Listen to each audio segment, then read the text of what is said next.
हर्षिता अग्रवाल हत्याकांड real crime story. नमस्कार, मैं सुमन रीत चैनल पर पहली बार आए हैं तो हमारे यूट्यूब चैनल को सब्सक्राइब करें, नोटिफिकेशंस के लिए बेल आइकन को प्रेस करना ना भूलें। हर्षिता अग्रवाल एक होशियार और महत्वाकांक्षी छात्रा जो अपने करियर और जीवन में सफल होने का सपना देखती थी, एक दिन अचानक एक हत्या का शिकार हो जाती है। यह मामला न केवल उसके परिवार के लिए एक बड़ा आघात था, बल्कि समाज के लिए भी एक चेतावनी बन गई। यह कहानी उस भयावह दिन की है जब हर्षिता का जीवन एकदम से समाप्त हो गया और इसके पीछे छोड़ गया एक अनसुलझा सवाल, क्यों?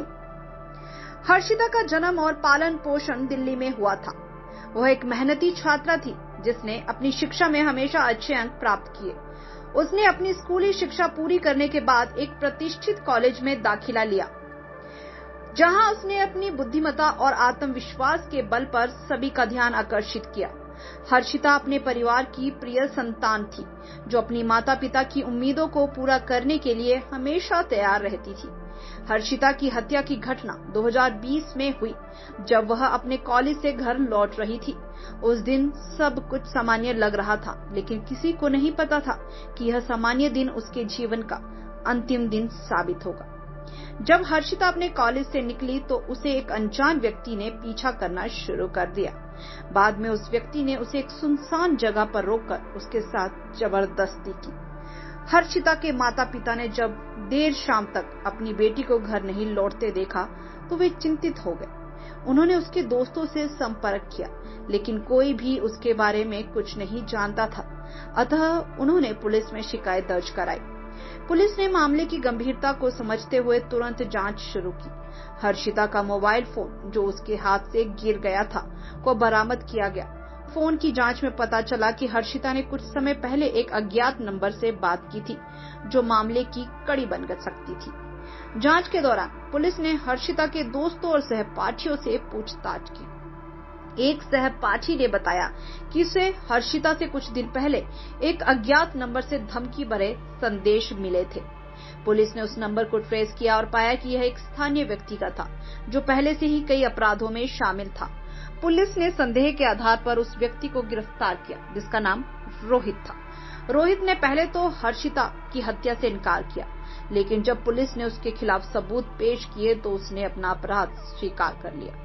उसने बताया कि उसने हर्षिता को परेशान करने का फैसला किया था, क्योंकि वह उसे पसंद करती थी और उसे यह बर्दाश्त नहीं हुआ कि वह किसी और से बात कर रही थी। हर्षिता की हत्या ने समाज में एक उथल पुथल मचा दिया। उसके दोस्तों और सहपाठियों ने उसके लिए न्याय की मांग की। कई सामाजिक संगठनों ने इस मुद्दे को उठाया और महिलाओं की सुरक्षा के लिए प्रदर्शन किए। इस मामले ने न केवल हर्षिता के परिवार को बल्कि पूरे देश को झकझोर दिया। अदालत में मामले की सुनवाई शुरू हुई, जिसमें हर्षिता के परिवार ने गवाहों को प्रस्तुत किया और अपनी बेटी के लिए न्याय की मांग की। रोहित ने अंततः अदालत में अपनी गलती स्वीकार की और उसे उम्र कैद की सजा सुनाई गई। यह फैसला हर्षिता के परिवार के लिए एक छोटी सी राहत था, लेकिन यह भी स्पष्ट कर दिया कि समाज में अभी भी ऐसे खतरनाक लोग हैं जो महिलाओं की सुरक्षा को खतरे में डालते हैं। हर्षिता अग्रवाल की हत्या ने एक बार फिर से इस बात को उजागर किया कि समाज में महिलाओं के प्रति भेदभाव और हिंसा को रोकने के लिए हमें और अधिक जागरूकता और कार्रवाई की आवश्यकता है।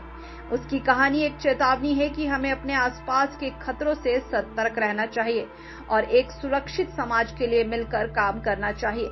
हर्षिता के बलिदान को भुलाया नहीं जा सकता।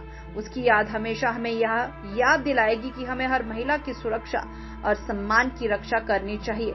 यह कहानी केवल हर्षिता की नहीं, बल्कि उन सभी महिलाओं की है जो हर दिन इस डर से जी रही है कि कब उनका जीवन समाप्त हो जाएगा।